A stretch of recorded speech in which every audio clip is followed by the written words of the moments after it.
다산교회 성도 여러분 안녕하십니까? 오늘 또한 하나님의 말씀을 가지고 서로 나누고 또한 은혜를 통해서 하나님께 가까이 나아갈 수 있는 귀한 시간이 되시길 간절히 바랍니다. 우리 또한 총주제인 창조신앙과 새천사의 기별을 통해서 오늘 저희가 다뤄야 될 주제는 창조신앙과 선악의 대쟁투입니다. 우리가 잘 아는 것처럼 선악의 대쟁투는 재림교회만이 아니라 모든 기독교회의 큰 핵심입니다. 하나님께서 어떻게 우리를 인도하셨고 또한 이 과정 중에 하나님께서 얼마나 사단과의 많은 전쟁을 경험하셨는지 우리 하나하나를 두고 어떻게 인도하셨는지 그것들을 우리는 살펴볼 것입니다. 우리의 중심 선구 보겠습니다. 요한계시록 12장 7절에서 9절에 있는 말씀입니다. 하늘에 전쟁이 있으니 미가엘과 그의 사자들이 용으로 더불어 싸울세 용과 그의 사자들도 싸우나 이기지 못하여 다시 하늘에서 저희의 있을 곳을 얻지 못한지라. 큰 용이 내어 쫓기니 옛뱀 곧 마귀라고도 하고 사단이라고도 하는 온 천하를 꿰는 자라. 땅으로 내어 쫓기니 그의 사자들도 저와 함께 내어 쫓기니라 라고 말하고 있습니다. 하늘에서 전쟁이 있었다고 말하는 것은 분명한 것입니다. 사단이 하나님께 대적하였고 그것으로 인해서 그들은 이 지구로 추방당하였습니다. 그렇다고 해서 그의 삶이 완전히 끝나는 것인가? 그렇지 않은 것입니다. 재림교회 주석에 보면 이 부분을 이렇게 얘기합니다. 요한은 하늘에서 있었던 사단과 그리스도 사이의 대쟁투의 역사를 그 기원으로부터 십자가에서 그리스도가 승리할 때까지 그때에 사단이 마침내 이 땅으로 내어 쫓긴 것 그리고 마지막 때까지 지상에서 벌어지는 쟁투의 흐름으로 간략하게 제시한다라고 말하고 있습니다. 사단이 하늘에서 전쟁을 일으켜서 그는 추방당하였습니다. 그리고 십자가에서 그는 완패를 당합니다. 그것으로 인해서 그는 자신이 하나님께 나타냈던 모든 전쟁에서 실패합니다. 그래서 재림교회 화이트주석에 보면은 이런 부분을 나타내고 있습니다. 그 악한 자는 계속 일하여 마침내 불만의 정신이 성숙하여 적극적으로 반란을 이르게 되었다라고 말합니다. 하늘나라에서 천사장 루스벨이 온 천사들을 꿰어서 하늘의 반란을 일으킬 정도로 그들의 마음을 사고 그들과 함께 하나님께 대적하였다는 얘기입니다. 그 다음 하늘에서 전쟁이 있었고 사단과 그의 동조자들이 모두 추방당하였다라고 말합니다. 사단은 하늘의 주도권을 잡으려고 전쟁을 일으켰고 싸움에서 지고 말았습니다. 하늘은 존귀와 영광을 가진 그를 더 이상 신뢰할 수가 없게 되었다라고 말합니다. 결론은 루스벨에게 하나님께서 기회를 주지 않은 것이 아니라 끊임없이 기회를 줬지만 그의 높고자 하는 정신 때문에 하나님께서 더 많은 기회를 준다 하더라도 이제는 하늘나라에서 그의 욕심이 수용되지 못하게 되었다라고 말합니다. 그가 하늘 정부에서 속여서 취한 자들과 함께 존귀와 영광도 다 빼앗기고 말았다라고 말합니다. 오늘 우리가 하나님의 백성으로 이름을 부름을 받는 것은 특별한 의미가 있습니다. 특히 하나님의 백성들에게 하나님의 성도라는 것은 의미가 있고 그 값어치가 높다고 지난번에 말씀을 드렸습니다. 그렇다면 우리가 이 루스벨이 이 땅으로 내어 쫓기게 된 원인이 무엇인가에 대해서 다시 한번 되돌이켜 볼 필요가 있습니다. 이사야서 14장 12에서 14절에 이렇게 말합니다. 너 아침의 아들 계명성이여. 그 계명성이란 말이 얼마나 아름다운지 그것을 우리가 생각해 볼 필요가 있습니다. 어찌 그리 하늘에서 떨어졌으며 너 열국을 엎은 자여 어찌 그리 땅에 찍혔는고. 가장 위대하고 가장 아름다운 위치에 있던 존재가 바닥에 내려 찍혔다라고 말할 때는 그것이 얼마나 그의 위치가 격하되었는지를 보게 되는 것입니다. 내가 내 마음에 이르기를 내가 하늘에 올라 하나님의 뭇별 위에 나의 보좌를 높이리라. 사단이 하나님에 대한 마음을 갖고 있을 때 그는 뭘 갖기를 원했냐면 하나님과 똑같은 보좌의 위치에 자기가 올라가겠다는 것입니다. 사단은 피조물입니다. 하나님께서 그를 만드셨지 그와 같이 창조하시지 않으셨습니다.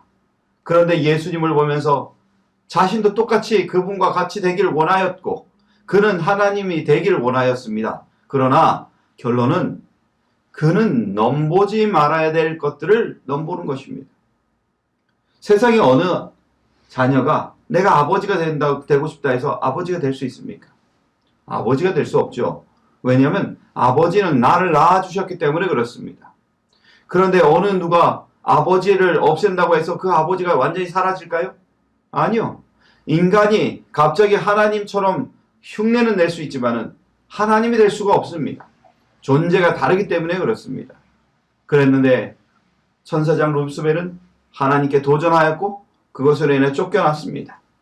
그리고 그는 정말 하나님의 높은 자리를 탐한 결과 이 세상에 쫓겨났을 뿐만 아니라 그의 영적인 것, 영광 그런 것들을 다 빼앗겼다는 것입니다. 그리고 우리가 잘 아는 에스겔서 28장 12절에 이렇게 말합니다. 인자야 두로 왕을 위하여 애가를 지어 그에게 이르기를 주 여호와의 말씀에 너는 완전한 인이었고 지혜가 충족하여 온전히 아름다웠다다 라고 말하고 있습니다. 루스벨이 얼마나 아름다웠는지 우리는 이것을 통해서 볼 수 있습니다. 여러분 지혜가 충만하고 그리고 그가 말하는 것들이 아름답고 그리고 그의 자체만으로도 영광이 드러나는 그런 위치를 갖고 있다면 얼마나 좋겠습니까? 누가 봐도 저 사람 존경할 만한 사람이다 라고 생각한다면 얼마나 좋겠습니까? 저도 사람으로서 욕심이 있습니다. 무슨 욕심이냐면 저분에게 무엇인가 들었을 때는 의미가 있다.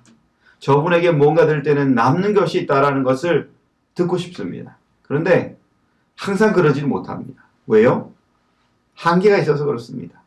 제 머리에 지적인 한계, 그리고 만나는 여러 가지 문제들, 이런 것으로 어느 날은 설교가 잘 될 때도 있고 어느 날은 부족할 때가 있고 이런 경우가 많이 있습니다. 그런데 루스벨은 어떻다고요? 너는 완전했다는 것입니다. 지혜가 충족했다는 거예요. 그리고 아름답기까지 하였다는 것입니다. 그것도 온전히 아름다웠다는 것입니다. 내가 옛적에 하나님의 동산 에덴에 있어서 각종 보석, 곧 홍보석과 황보석과 금광석과 황옥과 홍만호와 창옥과 청보석과 남보석과 홍옥과 황금으로 단장하였으며 내가 지음을 받던 날에 너를 위하여 소고와 비파가 예비되었도다 라고 말합니다. 얼마나 대단할까요? 이 루스벨이 태어났을 때 하나님께서 준비한 선물이 너무나 크지 않습니까? 많은 사랑을 또한 받았고 최고의 대우를 받았습니다. 그런데 14절에 보면 이렇게 말합니다. 너는 기름 부음을 받은 덮는 그룹이며 내가 너를 세우매 내가 하나님의 성산에 있어서 화공석 사이에 왕래하였도다 라고 말합니다. 그의 존재가 얼마나 대단했는지를 표현해주고 있는 거죠. 그러나 15절에 보면 이렇게 말합니다. 내가 지음을 받던 날로부터 내 모든 길에 완전하더니 마침내 불의가 드러났도다. 내 무역이 풍성하므로 내 가운데 강포가 가득하여 내가 범죄하였도다. 너 덮는 그룹아, 그러므로 내가 너를 더럽게 여겨 하나님의 산에서 쫓아내었고 화경석 사이에서 멸하였도다. 내가 아름다움으로 마음이 교만해졌으며 내가 영화로움으로 내 지혜를 더럽혔으며 내가 너를 땅에 던져 열왕 앞에 두어 그들의 구경거리가 되게 하였도다. 가장 아름답게 만든 존재가 가장 저급한 존재가 되었다는 것만큼 슬픈 일이 없는 것입니다. 여러분, 루스벨이 땅에 떨어졌을 때 그 참담함을 생각해 보시기 바랍니다. 그가 지금 공격하고 있는 게 무엇인지 생각해 보기를 원합니다. 그에게 많은 시간 동안 하나님께서 돌아오게 만들고 돌이키려고 많은 은혜를 주셨지만 그것들을 저버린 결과가 무엇인지를 우리는 다시 한번 볼 필요가 있는 것입니다. 예수님은 그의 비참함을 이렇게 표현하셨습니다. 예수께서 이르시되 사단이 하늘로서 번개같이 떨어지는 것을 내가 보았노라 라고 말하고 있습니다. 여러분, 가장 아름다운 것이. 그것을 잃을 때 그것만큼 추해 보이는 것이 없습니다. 여러분, 우리가 교회 다니면서 교인이라고 말하면서 참 아름답게 살려고 노력하다가 세상 사람과 똑같이 될 때는 그것이 추해 보입니다. 어떤 분은 술도 마시고, 어떤 분은 그냥 자기 마음대로 산다고 얘기하면서 그냥 못된 짓을 하는 모습을 보게 됩니다. 그러면은요, 집안에서도 추하게 보고, 그리고 그분의 삶을 통해서 본 자녀들은 하나님 믿어도 별거 없네 라고 말을 하는 것입니다. 그것으로 인해서 자신만 욕먹는 것이 아니라 자녀들의 영원한 구원까지도 다 망가뜨려 놓는 그런 일들을 보게 됩니다. 루스벨은 자기만 망하는 것이 아니라 그를 따랐던 3분의 1의 천사를 다 망쳐놓았습니다. 그리고 아담과 하와를 통해서 그들은 그 이후의 후손들이 다 구원을 받보지 못하게끔 다 망가뜨려 놓는 일을 그가 하게 되었습니다. 얼마나 무서운 일을 하고 있는 것일까요? 그런데도 불구하고 루스벨은 그것을 그렇다고 얘기하지 않고 시인하지도 않습니다. 루스벨은 되려 이 땅은 자기의 것이고 하나님께 대적하는 데 있어서 자기의 편이 있다는 것들을 자랑하는 것입니다. 우리가 시대의 소망 114페이지에 보면 그 부분을 이렇게 말합니다. 사단은 사람을 유혹하여 범죄하게 한 후에 이 지구를 자기의 것이라고 주장하고 자신을 이 세상의 임금으로 자칭하였다라고 말합니다. 사단이 이 세상의 임금이 된 원인이 뭡니까? 가장 아름답게 만들었던 아담과 하와를 유혹하고 그들이 범죄함으로 인해서 아담과 하와의 아름다움도 실추되었고 그 또한 똑같이 실추되었으니 그들은 똑같은 존재가 된 것입니다. 그래서 하나님께서 이 세상을 다스리고 아름답게 하셨지만 그것으로 인해서 그들은 모든 게 안 좋아지는 것을 보게 되는 것입니다. 아름답게 만든 풀이 가시를 내고 아름답게 만든 하나님의 천연계 깨어지고 망가지는 것들이 시작됨으로 인해서 가장 행복했던 그 시간이 가장 불행한 시간으로 바뀌는 모습을 우리는 사단과 아담의 죄 짓고 난 이후의 모습으로 한꺼번에 보게 되는 것입니다. 그것으로 인해서 이제는 이 지구의 장자권, 이 지구의 가장 핵심이 되는 왕은 아담이 아니라 바로 사단이 된 것입니다. 그래서 사단은 장자총회도 통해서도 갔었지만 이제는 어디로 와요? 지구로 오는 것입니다. 그렇고 난 이후에 자기는 이 지구를 대표하는 사람이 되는 것입니다. 이제는 천사죠. 그래서 천사가 된 것입니다. 그래서 그는 어떻게 돼요?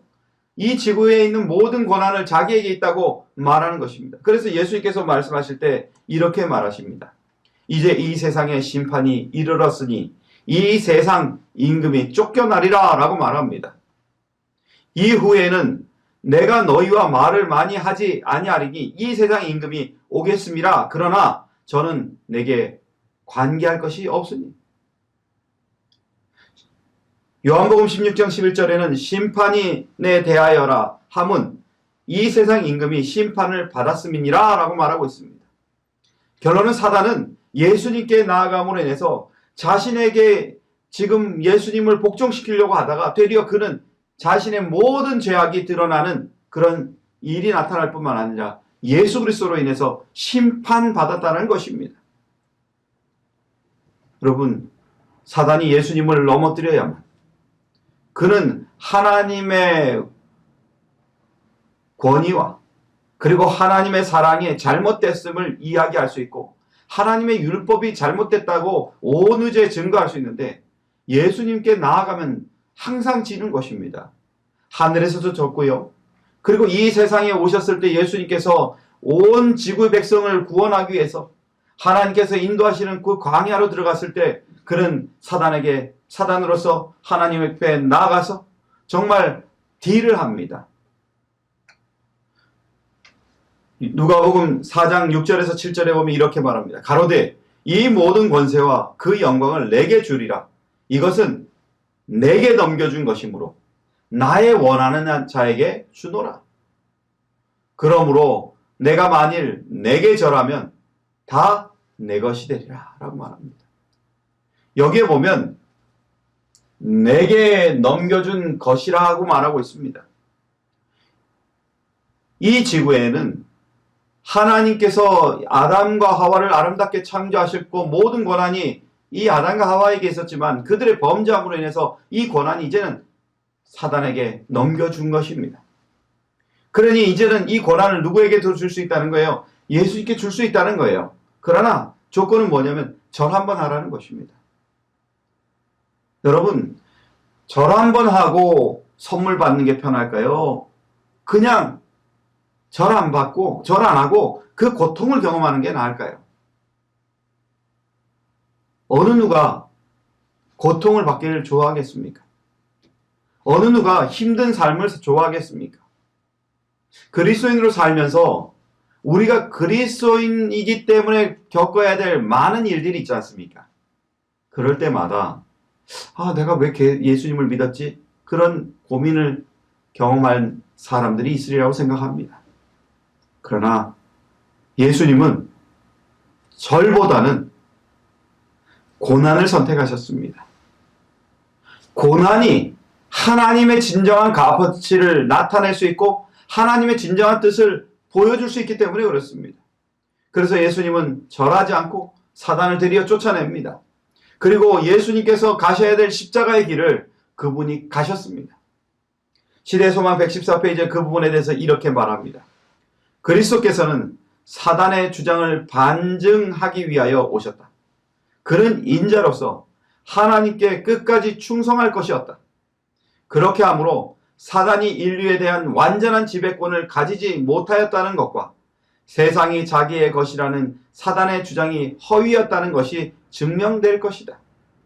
사단의 권세에서 구원받기를 원하는 자는 모두 해방될 것이다. 아담의 죄로 말미암아 잃었던 통치권은 회복될 것이었다. 예수님께서 십자가에 돌아가심으로 인해서 우리는 하나님의 진정한 모습을 보게 될 뿐만 아니라 우리가 빼앗겼던 통치권을 하나님께서 가져가셨음을 이야기하고 있습니다. 그리고 그것을 통해서 오늘 우리는 하나님께 구원함을 받았을 뿐만 아니라 예수 그리스도를 통해서 하나님께서 이 공의를 나타내며 하나님의 율법이 완전하게 나타낼 수 있는 것들을 우리에게 보여주셨다는 것을 보게 되는 것입니다. 예수님께서 십자가에 돌아가실 때 하신 말씀이 있습니다. 다 이루었다. 하나님의 공의가 나타나기에는 가장 좋은 것이 하나님께서 그 공의를 지키기 위해서 당신이 희생하셔서 그 죄의 문서를 찾아가시고 우리를 구원하시는 그 놀라운 사랑이 그곳에 있음을 우리에게 보여주는 것입니다.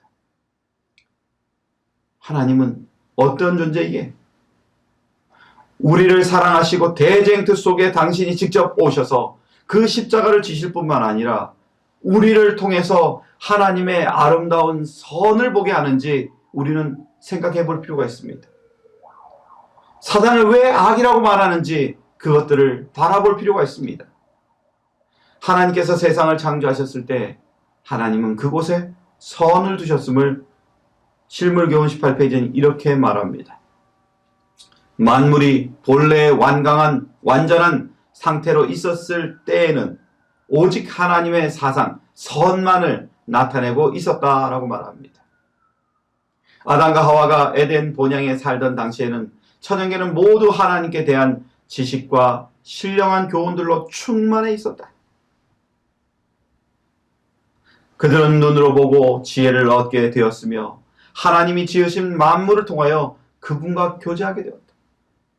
여러분, 하나님께서 이 세상을 만드셨을 때 아름답고 선하게 만들었기 때문에 사람들은 하나님께서 주신 모든 것들로 인해서 그분의 섭리와 사랑을 배울 수 있는 것입니다. 아름다운 것을 이해할 수 있지요. 그리고 하나님은 천연계만이 아니라 우리 내면에서도 하나님의 아름다운 선을 집어넣으셨다고 성경은 얘기합니다. 창세기 1장 26절에 하나님이 가라사대 우리의 형상을 따라 우리의 모양대로 우리가 사람을 만들고 그로 바다의 고기와 공중의 새와 육축과 온 땅과 땅에 기는 모든 것을 다스리게 하자 하시고 말하고 있습니다. 그리고 사람을 부르실 때 하나님께서 뭐라 그래요? 너를 조성하신 자가 이제는 말씀하시느냐. 너는 두려워 말라. 내가 너를 구속하였고 내가 너를 지명하여 불렀나니라고 말하고 있습니다. 하나님은 우리를 구속도 하셨고 지명하여 부르기도 하셨기 때문에 하나님의 그 사랑이 얼마나 큰지를 배우게 되는 것입니다. 하나님은 모든 것이 선하십니다. 하나님의 이름에는 선이라는 것들이 딸려가는 것입니다. 에베소서 2장 10절에 보면 하나님께서 그러시기 때문에 우리에게 무엇을 줬냐면 선을 허락하셨다는 것입니다. 우리는 그의 만드신 바라 그리스도 예수 안에서 선한 일을 위하여 지으심을 받은 자니 이 일은 하나님이 전에 예비하사 우리로 그 앞에서 가운데서 행하게 하려 하심이니라 라고 말하고 있습니다. 하나님은 인간을 만드실 때 인간 자체를 선하게 만드셨다고 말합니다.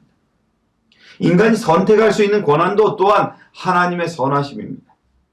만약에 하나님이 선하시지 않으시다면 우리의 모든 선택권 다 막으실 것입니다. 그러나 하나님께서 선하시기 때문에 선하게 만든 인간에게 그의 선택권을 통해서 모든 것을 이루어지게 만들었습니다.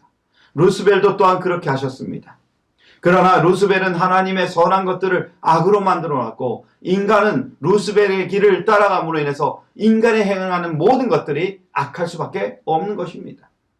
그러기에 여러분, 이제부터는 우리가 해야 될 것들은 하나님의 선이 무엇인지 우리가 발견하는 것입니다. 성경적으로 우리가 보는 하나님의 선은 첫 번째, 세계에서는 이렇게 말합니다. 성경은 우리들에게 하나님의 품성을 보여준다. 하나님께서 친히 당신의 영원한 사랑과 자비를 우리에게 말씀하셨다라고 말합니다. 하나님이 우리에게 친히 뭐 하셨다고요? 사랑과 자비를 친히 말해주셨다는 것입니다. 왜냐하면 하나님의 품성이 사랑이시기 때문에 그렇습니다. 그래서 하나님이 사랑이시고 선하시기 때문에 우리에게 모든 행하는 계획들을 선하게 인도하시려고 하나님은 그 길을 예비하셨다는 것을 우리는 간접적으로 배울 수 있는 것입니다.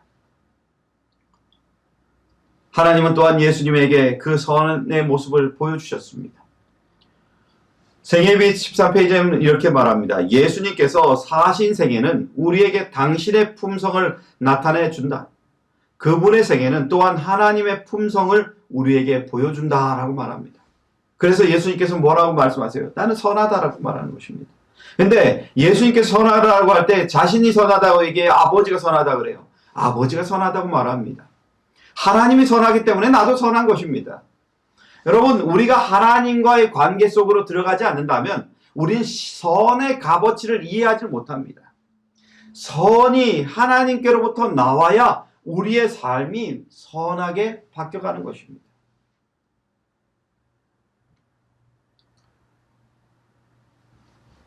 저희는 어렸을 때 부모님의 모습을 참 많이 봤습니다.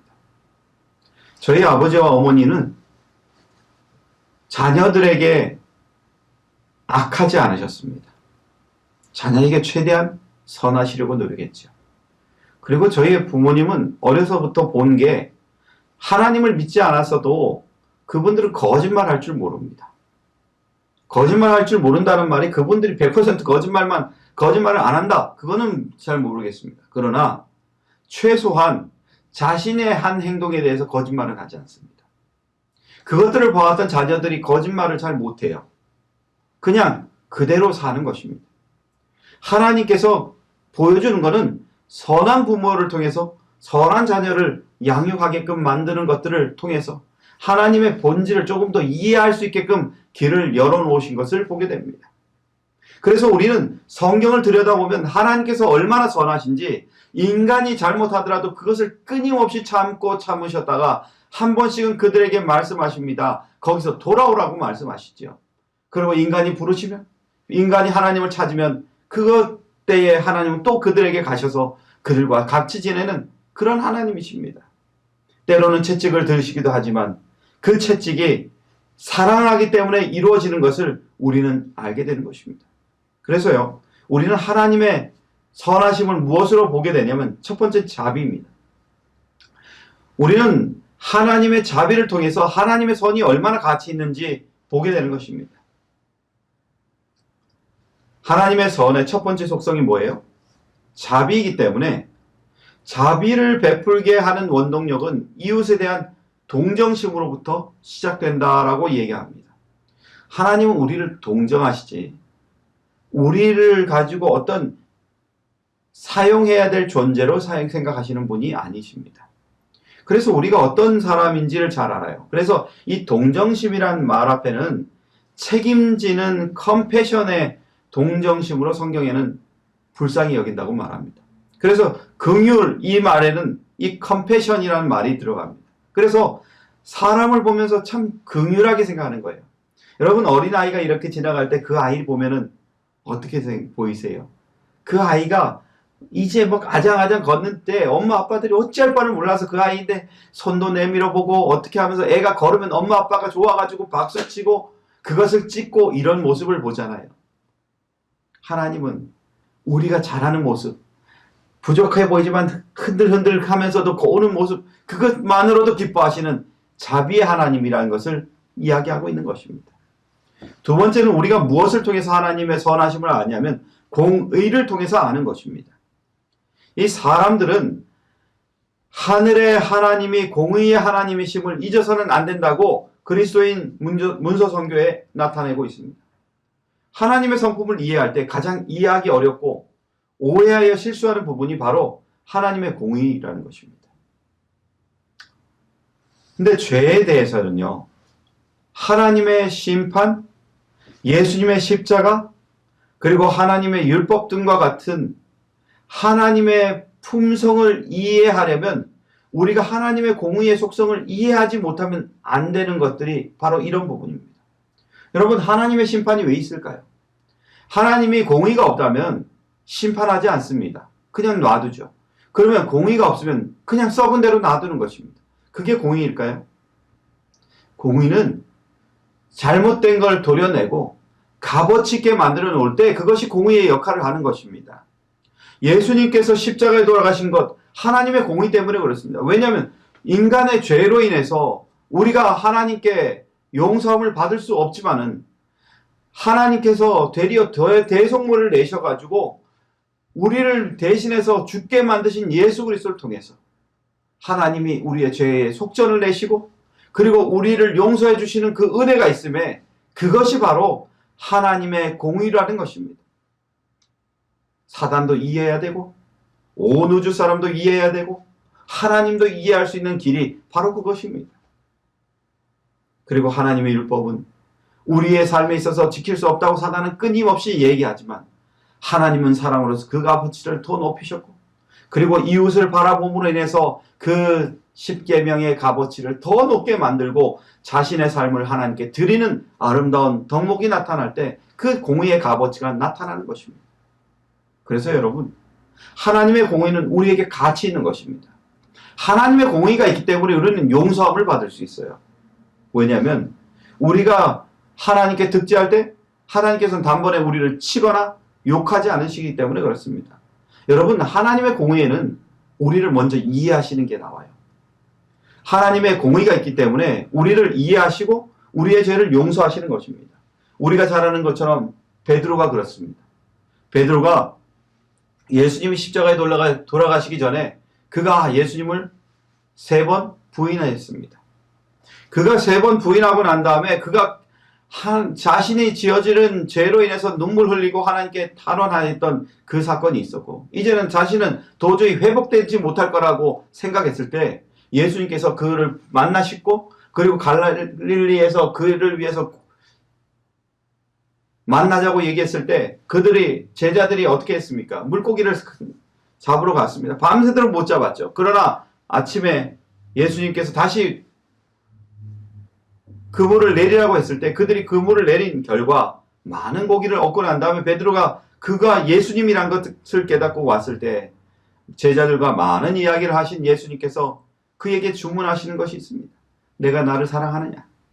그걸 3번이나 물어보시죠. 그때 베드로가 말합니다. 내가 예수님 사랑합니다. 그러나 예수님처럼 그 사랑의 값어치, 아가파적인 사랑을 제가 할 수가 없어요. 왜냐하면 내가 저지른 죄가 있기 때문에. 근데 예수님께서 뭐 하셔요? 내 양을 먹이라는 것입니다. 너의 값어치, 너의 존재를 내가 끌어올린다는 것입니다. 너가 왜 그때 그렇게 했는지 내가 다 안다는 것입니다. 그가 그렇게 될 수밖에 없었던 걸 예수님께서 보셨기 때문에 그걸 잘 아시는 것입니다. 그렇기 때문에 예수님께서 뭐예요? 그의 심정, 그가 그렇게 할 수밖에 없었던 것들 다 이해하시기 때문에 너를 내가 살려주겠다는 거예요. 여러분, 하나님의 공의는 그런 것입니다. 우리가 죄 지은 덕목을 가지고 꼬집어서 얘기하는 건 사단이죠. 그래서 참소하는 자라 그러잖아요. 그런데 하나님은 어떻게 해요? 그 죄 지은 걸 가지고 용서해 주기 위해서 그의 용서함을 받는 기도를 기다리시는 분이 우리 하나님 아니십니까? 그리고 예수 그리스도의 피로 인해서 우리의 죄를 용서하셨을 뿐만 아니라 하나님의 공의로서 우리를 판단하시되 사단의 그 죄목만 따지는 것을 예수 그리스도의 피로 덮으실 뿐만 아니라 우리가 하나님 가운데 가까이 가면 그를 용서해 주는 사랑이 하나님 안에 있는 것입니다. 그래서요, 미가서 6장 8절엔 이렇게 말합니다. 사람아, 주께서 선한 것이 무엇임을 내게 보이셨나니 여호와께서 내게 구하는 것이 오직 공의를 행하며 인자를 사랑하며 겸손히 내 하나님과 함께 행하는 것이 아니냐라고 말하고 있습니다. 그러기에 여러분, 우리 하나님의 공의가 있다는 것은 우리를 구원하기 위한 하나님의 많은 선물 중에 하나라는 것을 기억하시고, 공의로운 하나님이 나를 판단하실 때 부족함이 드러난다면 그것을 인정하고 하나님 앞에 나아가서 베드로와 같이 용서함을 받는 저와 여러분이 되시길 간절히 바랍니다. 우리는 하나님의 그 공의를 알기 위해서 하나님의 성품을 알아야 됩니다. 세계예비 116페이지에는 우리가 하나님의 성품을 연구할 때 우리는 하나님의 자비와 온유와 용서를 알게 된다. 우리는 또한 그분의 공의를 알게 된다라고 말합니다. 하나님의 성품, 그 선한 것이 무엇인지를 연구할 때 우리는 하나님의 자비와 공의가 무엇인지 알게 된다고 말하는 것입니다. 교회증언 4권 461페이지는 이렇게 말합니다. 우리가 십자가의 비추어 하나님의 품성을 연구할 때 우리는 자비, 자애로움, 그리고 용서가 공평과 공의와 융화된 것을 보게 된다라고 말합니다. 결론은 하나님의 품성 속에 하나님의 자비와 공의가 녹아져 있다는 것입니다. 그러니 하나님께서 우리를 보실 때 우리의 형편을 관심 없게 보시는 것이 아니라 하나씩 하나씩 보게 되는 것입니다. 여러분, 하나님의 사랑이 우리를 어떻게 바꾸는지 우리가 알 때마다 그 은혜가 깊음을 깨닫게 되는 것입니다. 하나님의 성품을 생각하면 할수록 우리도 모르게 하나님의 성품을 닮아가는 것입니다. 그래서 저는 한 분의 이야기를 좀 여러분에게 드리길 원합니다. 제가 전에 있던 교회 한 여집사님은 교도소 선교하는 집사님이셨습니다. 근데요, 교도소에 있는 사람들이 얼마나 착할까요? 이 사람들의 많은 사람들은 어떻게 보면 돌아와서 회복하지만 어떤 사람들은 돌아왔다가 다시 들어갑니다. 왜냐하면 적응을 잘 못해요. 하루는 한 사람이 이 집사님을 방문했습니다. 근데 이 집사님은 다 자기 아들이라 그래요. 1번 죄수의 아들, 3번 죄수 아들, 18번 죄수 아들, 46번 죄수 아들, 그들이 다 자기 아들이에요. 그래가지고 이 집사님이 교도소에 방문하잖아요. 그러면 들어가자마자 우리가 가면은 1대1로밖에 못 만나니까 집사님이 여러 명을 만나야 되는데 못 만나니까 이 집사님이 하시는 게 뭐냐면 이런 것입니다. 창수야, 엄마 왔다. 민수야, 엄마 왔다. 이렇게 하면서 각 사람의 이름을 부르면서 그 사람에게 엄마 왔다 그러는 것입니다. 내 목소리라도 기억하라는 것입니다. 그렇게 해서 이 사람들이 그 교도에서 출소하면 때로는 어떤 사람들은 이 집사님을 찾아옵니다. 근데 하루는 집사님이 밭일을 막 하고 계세요. 근데 이 집사님의 생계는 생활보호대상자입니다. 조금 받아서 그걸 가지고 통장에 넣어놓고 겨우겨우 살아가시는데, 교도소 선교하기 위해서 그 편지를 쓰기 위해서 그 많은 돈을 사용하는데, 그곳에 한 200 몇십만 원이 있었습니다. 근데 이 교도소에 나왔던 아들이 오더니만, 어머니 저 집에 가야 되는데 돈을 좀 주세요. 그러니까 이 집사님이 밭일 하시느라 바쁘시니까 거기에 통장에 가면 은행에 가서 찾을 수 있는 그 통장이 있으니까, 거기 집에 가면 통장이 있으니까 그걸 가지고 가라. 거기서 얼마 빼고 나머지 놔두고 가라 그랬어요. 여러분, 사기 혐의로, 도둑 혐의로 잡혀갔던 이 사람이 그 돈을 가만히 놔두고 그것만 빼갔을까요? 집사님 왔더니만 200만 원이라는 돈을 다 가져갔어요.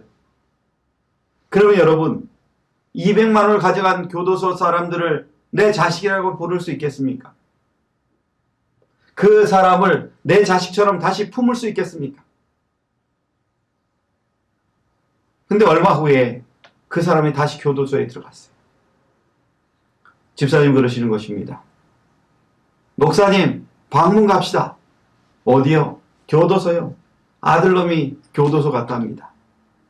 저는 처음에 그 사람에 대한 사실을 잘 몰랐기 때문에 그걸 그냥 아들이라고 그래가지고 진짜 아들이 갔는가 했더니만, 그 집사님에게 편지 서신으로 만났던 사람, 그 사람이 돈을 훔쳐갔는데 그 사람을 뭐라고 불러요? 아들이라 부르는 것입니다. 아들이라 부르면서 가서 그 사람을 방문하고 뭐 먹을 거 필요 없나? 이러면서 또 먹을 걸 챙겨주는 것입니다. 여러분,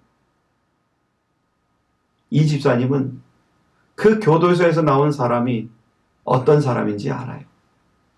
그 사람이 훔쳐간 것도 알아요. 근데 자기도 그 사람을 받아주지 않으면 그 사람이 가서 의지할 데가 어디 있겠냐는 것입니다. 여러분, 우리 하나님은 그런 하나님이십니다. 이 세상에 어떤 존재도 우리를 받아줄 존재가 없습니다. 죄 지은 우리를 사랑할 사람이 없습니다. 그러나 우리가 유일하게 기댈 수 있는 아름다운 선한 것을 나타내시는 품성의 하나님이 계시기 때문에 우리는 그 하나님을 바라보고 오늘도 하나님 앞에 나아가서 기도하는 것입니다. 그리고 하나님의 품성으로 인해서 우리는 이 영적인 전쟁에서 하나님 편에 서기로 작정하고 살아가는 것입니다. 그러니 여러분, 오늘 우리가 하나님의 백성으로 살아갈 때 부족함이 드러나고 연약함이 드러날 수 있습니다. 그렇지만 한 가지 기억하십시오. 우리를 사랑하시는 하나님, 우리를 이해하시는 하나님, 공의로 우리를 판단하시고 자비로서 우리를 끌어안으시는 하나님이 저와 여러분의 하나님이심을 기억하시기 바랍니다. 그리고 이 시대의 대쟁투 속에 하나님과 사단 사이에서 우리가 선택할 것은 사단이 아닌 우리를 굳건히 붙들고 계시는 하나님이심을 기억하시고 하나님 앞에 전진하시는 저와 여러분 되시길 간절히 바랍니다. 마태복음 5장 45절엔 이렇게 말합니다. 이같이 한즉 하늘에 계신 너희 아버지의 아들이 되리니 이는 하나님이 그 해를 악인과 선인에게 비치게 하시며 비를 의로운 자와 불의한 자에게 내리우심이니라 라고 말하고 있습니다. 하나님의 사랑은 똑같습니다. 죄 지은 자든 죄 짓지 않은 자든 선하게 살든 악한 삶을 살든 하나님의 빛은 지금도 동일하게 비춰지고 있습니다. 선하신 하나님, 그 하나님을 지금 여러분이 선택하셔서 이 마지막 전쟁에서 하나님으로 인해서 이 전쟁을 승리하시는 주의 귀한 백성이 되시길 간절히 바라며 오늘 말씀을 마치겠습니다. 기도하겠습니다. 하늘에 계신 우리 아버지여, 오늘 저희와 함께 하셔서 이 영적인 싸움에서 사단은 자신을 높이기 위해서 하나님께 전쟁을 일으켰지만 오늘 우리는 우리 자신을 높이는 것이 아니라 하나님을 높이기 위해서 하나님께 의지하고 나아가길 원하오니 아버지여, 이 거대한 전쟁에서 우리를 하나님 안에 숨겨 주시옵시고 하나님께서 이루시는 전쟁 속에 저희들 하나님 편에 서서 이 마지막 전쟁을 마치고 주님 오시는 그날에 승리하는 아들로 하나님을 만날 수 있도록 인도하여 주시옵소서. 우리는 부족합니다. 우리는 연약합니다. 그러기에 하나님 앞에 손을 들고 가오니 아버지여 저희들을 받아 주시옵소서. 이 시간 하나님과 함께 기도하는 하나님의 백성을 사랑하셔서 지금까지 붙으셨던 하나님이시여 함께 기도하는 모든 이에게 하나님의 복을 허락하여 주시옵소서. 예수님의 이름으로 간절히 기도드리옵나이다. 아멘.